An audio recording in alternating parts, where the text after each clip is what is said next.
Hello అండి. అందరూ ఎలా ఉన్నారు? బాగున్నారా? అందరికీ శ్రీరామనవమి శుభాకాంక్షలు. యాక్చువల్‌గా మా పూజ ఇప్పుడు అయింది. ఇప్పుడు 11:30 అయింది. మా ఇంటి దగ్గరలో ఇక్కడ ఒక రామాలయం ఉందనమాట. సో, ఇప్పుడైతే అక్కడికి స్టార్ట్ అవుతున్నాం. మీరు ఎలా చేసుకున్నారు శ్రీరామనవమి? నాకు చెప్పండి. ఇప్పుడైతే వ్లాగ్ కంటిన్యూ అవుతుంది. బై.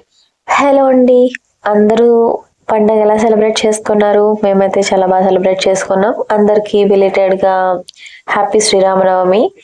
పండుగ అంటేనే మామిడి తోరణాలు కదా. సో ఇక్కడ మా హస్బెండ్ మా కిచెన్ గుమ్మానికి అండ్ మా మెయిన్ డోర్ కూడా మామిడి తోరణాలు కట్టేస్తున్నారు.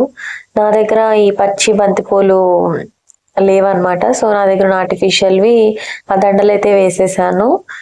సో నేను ఇక్కడ ఈ బ్యూటిఫుల్ రంగోలి వేసాను అనమాట. నాకైతే చాలా బాగా నచ్చింది. మీకు ఎలా అనిపించిందో నాకు కమెంట్ చేయండి. బయట ముగ్గు వేసేసరికి చాలా టైం అయిపోయింది అనమాట. సో ఇంకా ముగ్గు వేసేసి ఫ్రెష్ అయిపోయి వచ్చి ప్రసాదం కోసం ప్రిపరేషన్స్ చేస్తున్నా. ఎక్కువేం చేయలేదు, కొన్ని పరమాన్నం, పులిహోర, చలిమిడి, వడపప్పు, పానకం అంతేనమాట. యాక్చువల్గా మామిడికాయ పులిహోర చేద్దాం అనుకున్నా, బట్ నా దగ్గర మామిడికాయ లేకుండే. మా ఇంటి ముందు మామిడికాయ చెట్టు ఉంది, కానీ అవి పిందెలుగా ఉన్నాయి. పిందెలు అంత పుల్లగా ఉండవు కదా. సో అందుకని చెప్పి ఇక్కడ చింతపండు నానపెట్టాను గుజ్జు తీద్దామని చెప్పి. నేను ముందే అనుకోని ఉంటే ముందు రోజే చింతపండు గుజ్జు ప్రిపేర్ చేసుకొని పెట్టుకుంటాను. చింతపండు పులిహోర చేద్దాం అనుకుంటే నేను మామిడికాయ పులిహోర చేద్దాంలే అనుకున్నా, బయట దొరికితే తీసుకొద్దామని చెప్పి. సో మా ఇంటి దగ్గర కూడా ఎక్కడ మామిడికాయలు దొరకలేదు. సో అందుకని చెప్పి నేను చింతపండుదే చేసేసా.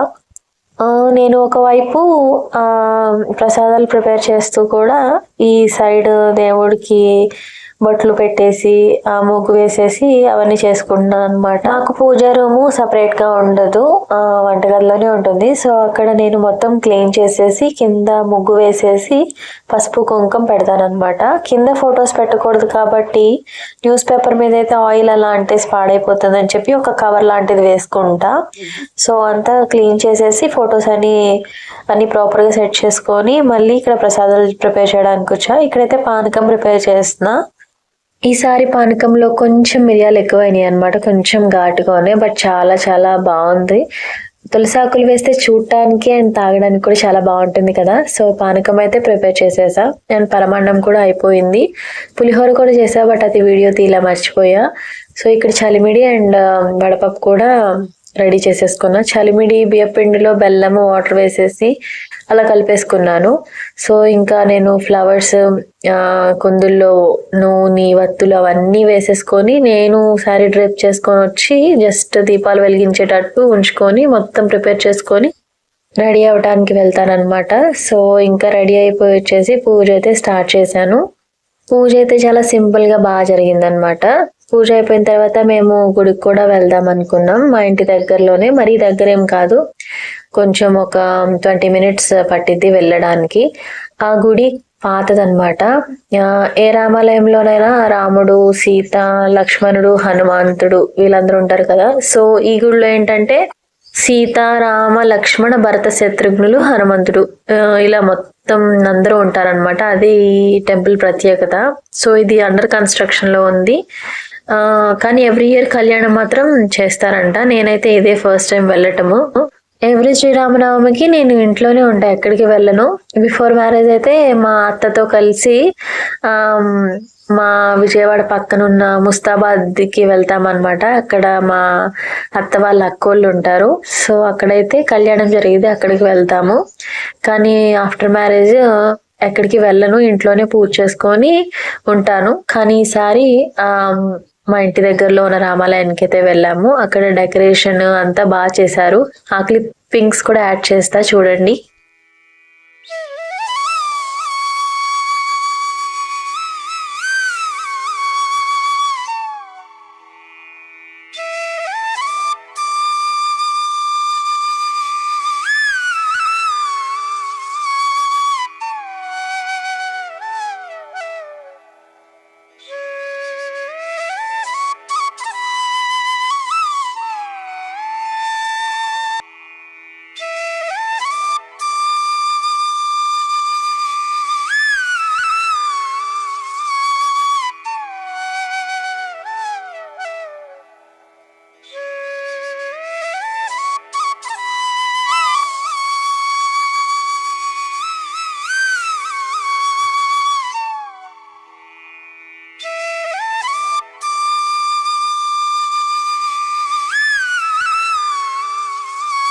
ఇంకా పూజ అయిపోయిన తర్వాత మా హస్బెండ్ అయితే కొబ్బరికాయ కొట్టేశారు.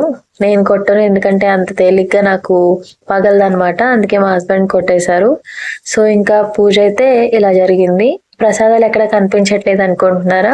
అంతా ఒక దగ్గర పెడితే క్లమ్సీ అయిపోద్దని చెప్పి కొంచెం అవతలకి పెట్టాను. నేనైతే ఈ శారీ కట్టుకున్నా, green and pink colour combination. ఎలా ఉందో నాకు కమెంట్ చేయండి. సో ఇంకా గుడికి అయితే వచ్చేసాము. చూసారా డెకరేషన్ ఎంత బాగుందో, నాకైతే చాలా బాగా నచ్చింది. ఆ పక్కనే ఇసుక అలా కనిపిస్తున్నాయి కదా, అక్కడే గుడి కడుతున్నారు అనమాట. కట్టేశారు, ఇంకా కొంచెం పెండింగ్ లో ఉంది. అక్కడైతే మేము కొన్ని ఫొటోస్ వీడియోస్ తీసుకున్నాం, చాలా సేపు కూర్చున్నాం. బట్ కళ్యాణం అయితే 2 o'clock స్టార్ట్ అయింది. సో మేము అప్పటి వరకు ఉండలేదు, భోజనాలు చేసుకొని వచ్చేసాం అనమాట. భోజనాలు కూడా వీడియో తీద్దాం అనుకున్నా, అసలు కుదరలేదు, ఎండ చాలా ఎక్కువగా ఉంది. భోజనాల్లో ఏమేమి పెట్టారో చెప్తా. సో పులిహోర, పరమాన్నం, బగారా రైస్, వంకాయ, బంగాళదుంప కర్రీ, పప్పు, వైట్ రైస్ అండ్ సాంబార్, పెరుగు. పెళ్లి భోజనాలు కాబట్టి ఆబ్వియస్ గా టేస్ట్ అయితే చాలా బాగుంది. మీరు ఎక్కడికైనా వెళ్ళారా కళ్యాణం చూడటానికి? నాకు కమెంట్ చేయండి. ఈ వీడియో నచ్చితే లైక్ చేసి సబ్స్క్రైబ్ చేసుకోండి. మళ్ళీ వేరే వీడియోలో కలుసుకుందాం. Bye bye.